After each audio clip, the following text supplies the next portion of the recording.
पति भगवान की जय। पहले सुमर गणेश का अभ्यास करो, अभ्यास को शीश झुकाता हूँ, कमल चले निर्धन सरस्वती मात नवाता हूँ। आप बधाए हर लीजिए रिद्धि सिद्धि का, आप दयालु हमको वर दीजिए। बोलो गणेश हमारा सभी देवताओं को नमस्कार है, और सभी को नमस्कार है, सभी देवताओं को नमस्कार है, सभी देवताओं को नमस्कार है। तो आज हम आपको शिव पुराण में सुनाएंगे लिंगेश्वर का परिचय, और ब्रह्मा विष्णु विवाद, और फिर इसके बाद शिव का निर्णय, फिर इसके बाद सुनाएंगे ब्रह्मा जी का अभिमान और शिव जी का ज्ञान उपदेश। तो आज के लिए बस इतना ही, और फिर परसों के दिन क्या होता है। तो सूत जी बोले, अरे लिंगेश्वर का परिचय है, तो सूत जी बोले, हे ऋषियों, आपके प्रश्न के अनुसार यदि हम पुरुष श्रवण कीर्तन मनन करते हैं तो शिवलिंग की स्थापना कर पूजन करें, वह संसार सागर में तर जाएगा। मैंने तो गुरुमुख से ही सुना है कि शिवजी ब्रह्मा रूप और निष्फल कला रहित और काल सहित हैं, इसलिए निष्फल निराकार लिंग प्रसाद प्रधानता है, इसी प्रकार कलाओं से युक्त है, और साकार निराकार शिवकार संज्ञ भी है।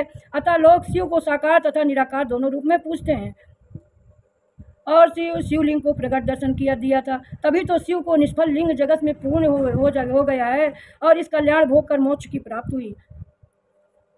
यही है शिवलिंगेश्वर का परिचय। ब्रह्मा और विष्णु जी का विवाद।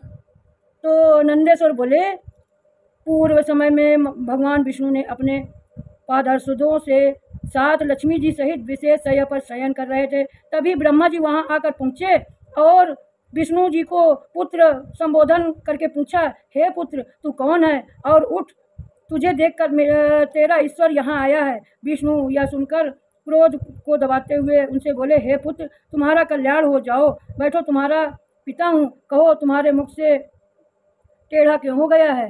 तो ब्रह्मा जी बोले, समय के फेर से मुझे अभिमान हो गया है, हे पुत्र, मैं तुम्हारा रक्षक हूँ, इस मस्तक जगत का पितामह हूँ। विष्णु जी बोले, अरे चोर, तू अपना बड़प्पन क्या दिखाता है, सारा जगत में तू मुझ में ही निवास करता है, तू मेरी नाभि के कमल से पैदा हुआ है, तुझसे मैं ऐसी बातें कर रहा हूँ। इस प्रकार तुम दोनों विवाद बढ़ गया।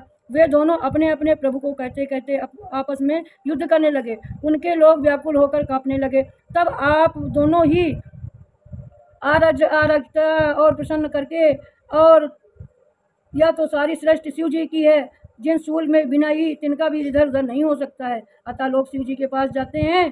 तो ऐसा कहकर वे सभी वहां पहुंचे जहां महादेव जी पार्वती जी साथ में सभा में मणिमय सिंहासन पर विराजमान थे, और देवों को आया हुआ देखकर प्रणाम करके देखकर शिव जी के पास बुलाया, और उनसे कहने लगे, हे महादेव जी बोले, हे देवताओं, अब शिव जी उनका निर्णय क्या करते हैं, तो आप मनन करिए।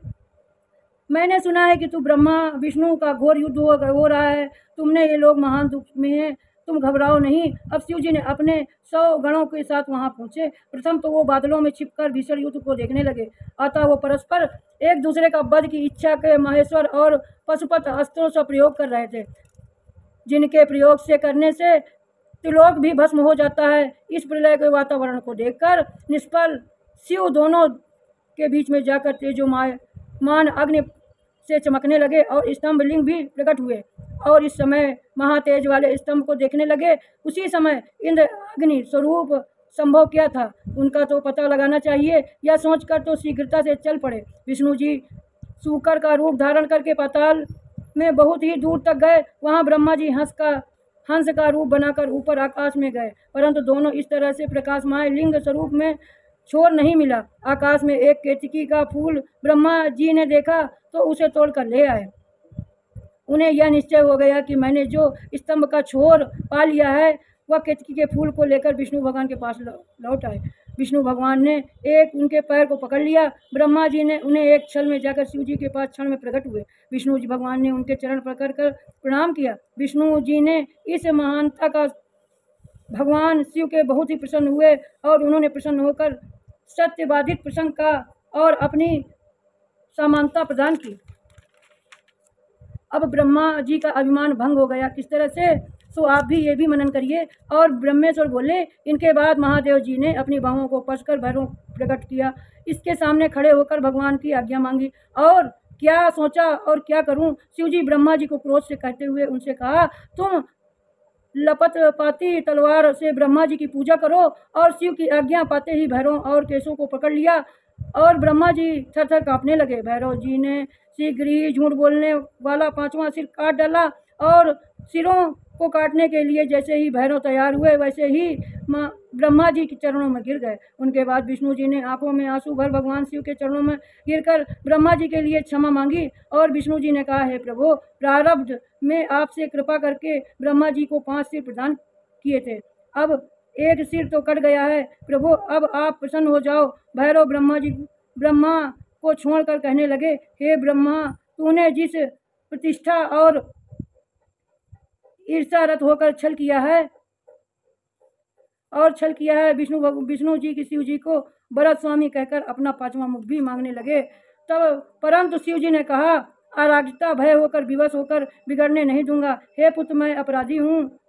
हे पुत्र, जो अपराधी है वह तुम्हें दंड करो और तुम गुणों का अधिपति होकर रहो, तो लोक मर्यादा का पालन करो। इसके बाद शिव जी ने केतकी के फूल से कहा, तू भी मिथ्याभाषी है, अतः तू भी मेरी पूजा के योग्य नहीं है।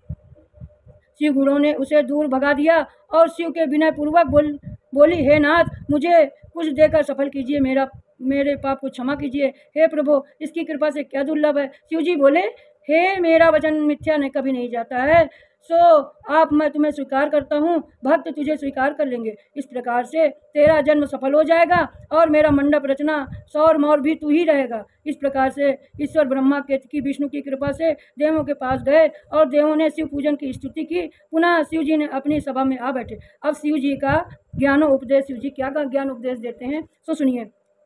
श्री नंदेश्वर बोले, ब्रह्मा जी के हाथ जोड़कर शिव जी अगल बगल खड़े हो गए और स्तुति करने लगे। उसी समय प्रसन्न होकर वो बोले, वत्स, तुमने जो आज महानता से मेरी पूजा की है, उससे बड़ा मैं संतुष्ट हूँ। आज मैं इस दिन नाम शिव रूप होगा और बड़ा पवित्र दिन है, तो पवित्र तिथि शिवरात्रि के दिन तेरे शिवलिंगेश्वर की पूजा होगी और करेंगे हुए मुक्त हो जाएंगे। जो प्रचंड रहित उसी दिन भी मेरी पूजा करेगा, वर्ष में निरंतर पूजा का फल पावेगा। मेरा लिंग जो संभव प्रकट हुआ है तथा नक्षत्र में जो है वह आगमन आद्या नक्षत्र उमा रहित होकर पूजा रूप में लिंग या बेर लिंग में करेगा वह अथवा उसके दर्शन करेगा तो कार्तिकेय के समान परम प्रिय होगा। शिवरात्रि के दर्शनों में महान फल मिलता है। पूजन का फल बाणी से कहा नहीं जा सकता। तुम दोनों भूमि में जहाँ मेरा लिंग स्तंभ प्रकट हुआ है वहाँ अरुणाचल के नाम से प्रसिद्ध होगा। यहाँ पर तुम शरीर छोड़ने वालों की मुक्ति अवश्य होगी। जो मुझ पर परमेश्वर शिवलिंग के रूप में पूजा करेंगे उन्हें चारों प्रकार की मुक्ति होगी। तो सभी लोगों को राधे राधे, ओम नमः शिवाय, ओम नमः शिवाय।